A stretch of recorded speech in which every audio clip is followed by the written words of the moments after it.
La Constitución de Creta, comparación con la de Esparta. El régimen político de Creta es muy parecido a este. En pequeñas cosas no es inferior, pero en conjunto es menos acabado.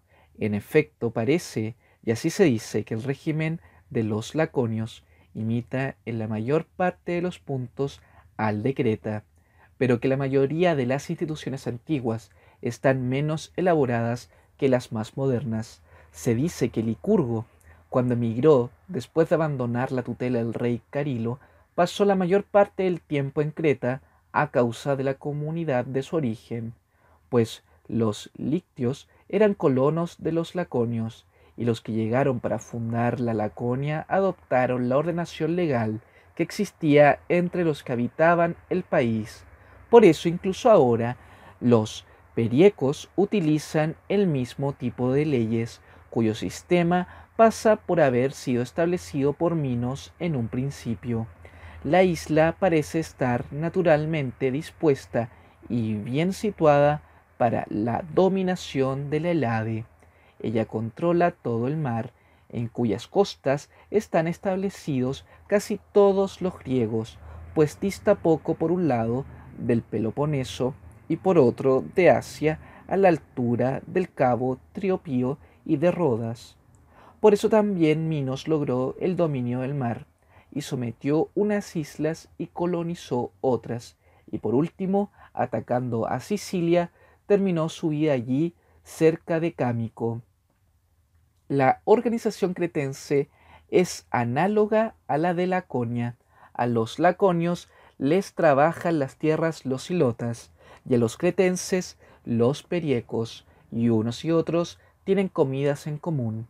En tiempos antiguos, los laconios las llamaban no Fiditia, sino Andria, como los cretenses, lo que prueba que esta institución vino de Creta. También la ordenación del régimen, pues los éforos tienen el mismo poder que los llamados cosmoi en Creta, excepto que los éforos son 5 y los cosmoi 10. Los gerontes son iguales a los que los cretenses llaman consejo. En cuanto a la realeza, antes existía, pero luego la abolieron los cretenses y los cosmoi llevan la dirección de la guerra. De la asamblea participan todos, pero no tiene otra facultad que la de ratificar con su voto las decisiones de los ancianos y de los cosmois. Lo referente a las comidas en común está mejor entre los cretenses que entre los laconios. En la ceremonia, cada uno aporta lo fijado por cabeza. Y si, y si no lo hace, la ley le impide participar de la ciudadanía, como se ha dicho antes. En cambio, en Creta tiene un carácter más comunal, pues de todas las cosechas habidas del ganado comunal y de las contribuciones que aportan los periecos, queda fijada una parte para los dioses y los servicios públicos y otra para las comidas en común, de modo que todos, mujeres, niños y hombres, se alimentan a expensas del erario público.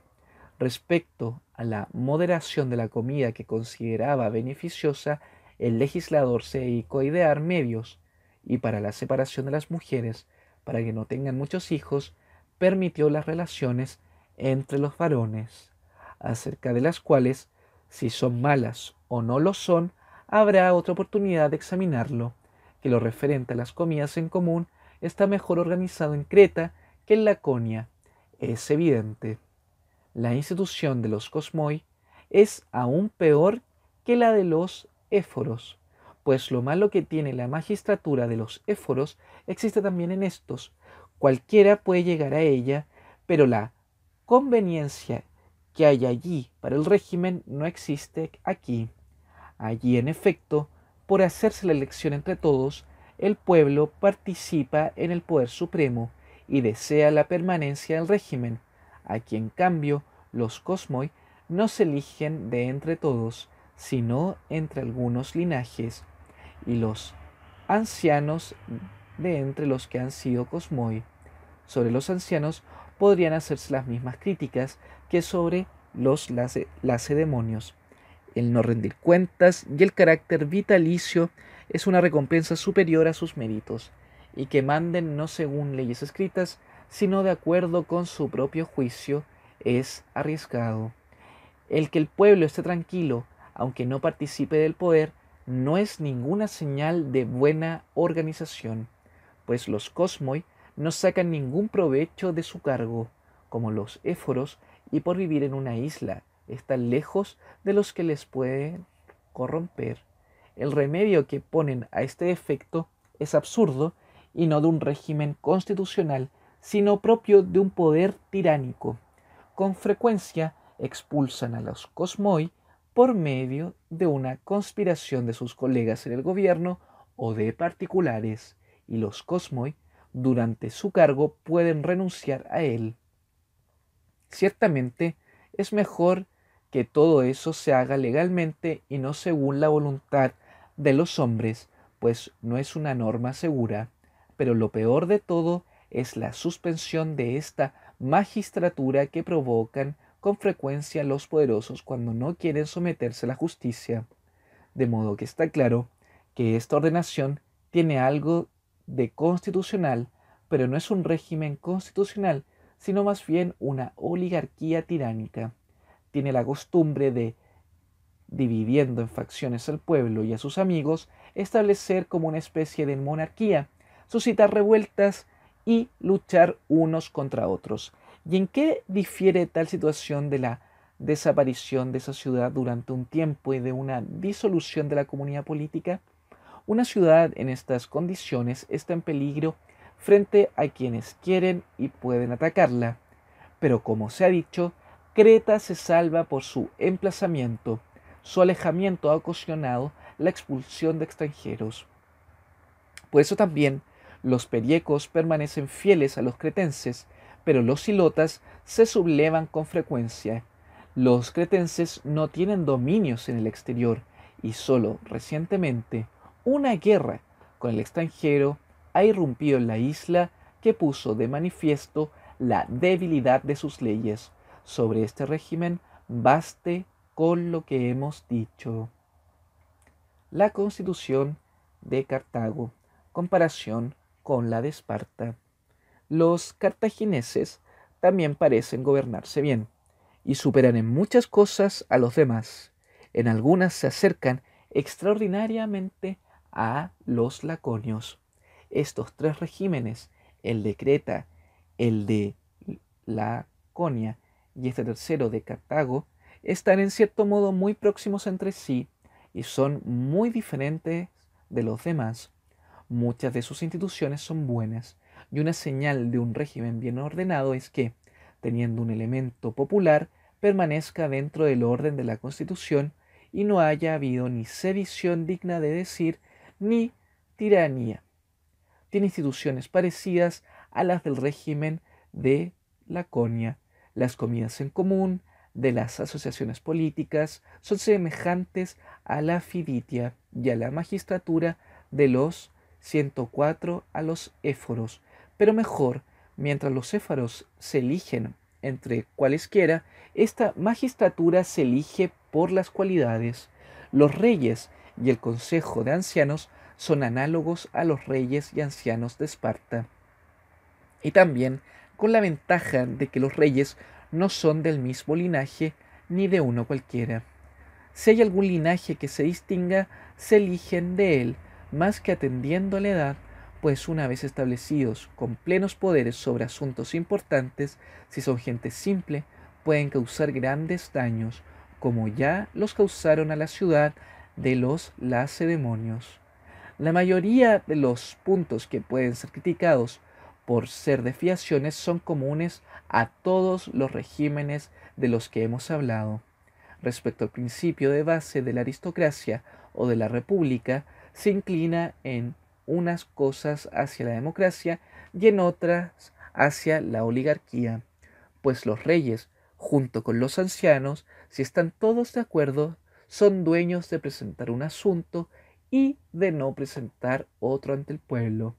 Si no están de acuerdo, también decide el pueblo sobre tales asuntos. Cuando éstos los presentan, conceden al pueblo no solo el derecho de oír la opinión de los gobernantes, sino de decidir soberanamente y a quien quiera le es posible oponerse a las propuestas, cosa que no ocurre en los otros regímenes.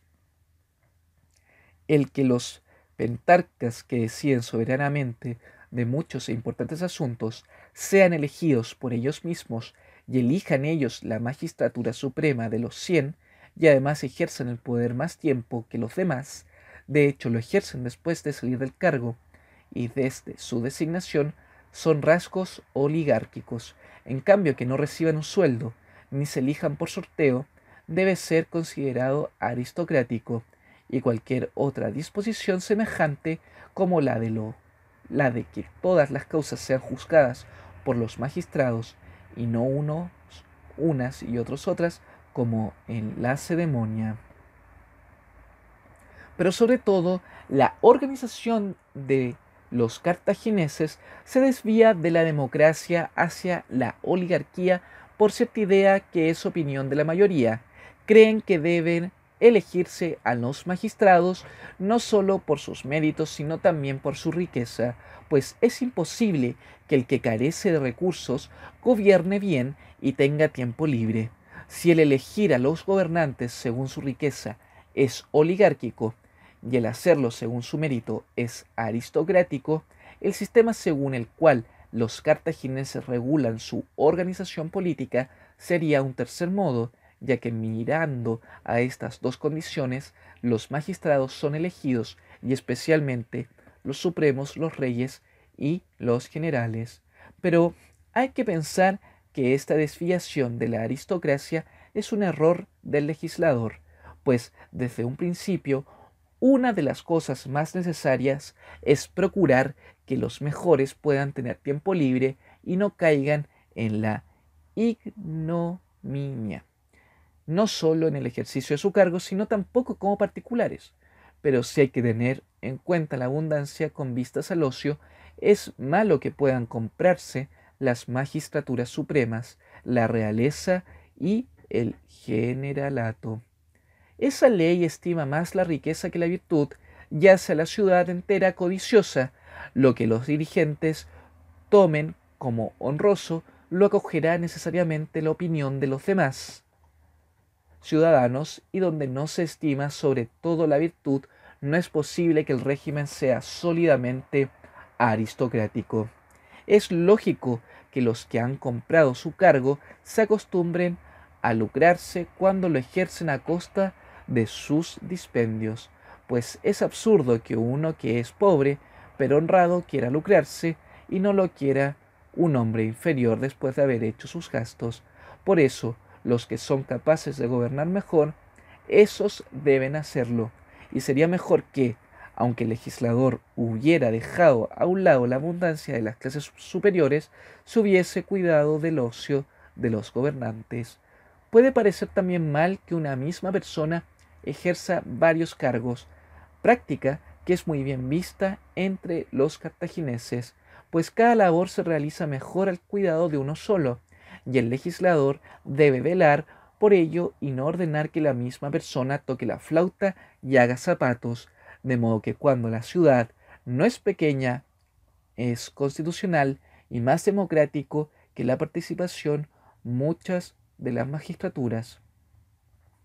Digo, que participen muchos de las magistraturas, pues la participación común es mayor, como dijimos, y cada una de ellas se cumple mejor y más rápidamente. Esto es evidente en los asuntos de la guerra y de la marina. En una y otra, el mando y la obediencia se distribuyen, por así decirlo, entre todos. Aunque este es un régimen oligárquico, los cartagineses rehuyen muy bien los peligros por el enriquecimiento de los ciudadanos, enviando periódicamente una parte del pueblo a las colonias. Con este remedio curan y hacen estable el régimen. Sin embargo, esto es obra del azar, cuando es el legislador el que debería hacer imposibles las revueltas civiles. Ahora, en cambio, si sobreviene algún infortunio y la masa del pueblo se rebela contra los gobernantes, no hay ningún remedio dentro de las leyes para mantener la paz. Este es el carácter de los regímenes de Laconia, de Creta y de Cartago, que tienen con justicia buena reputación. Inciso 299. La semejanza de las constituciones de Creta y de Lacedemonia se vio pronto entre los griegos. Platón considera las dos constituciones democráticas y hace una buena descripción de ellas en la República.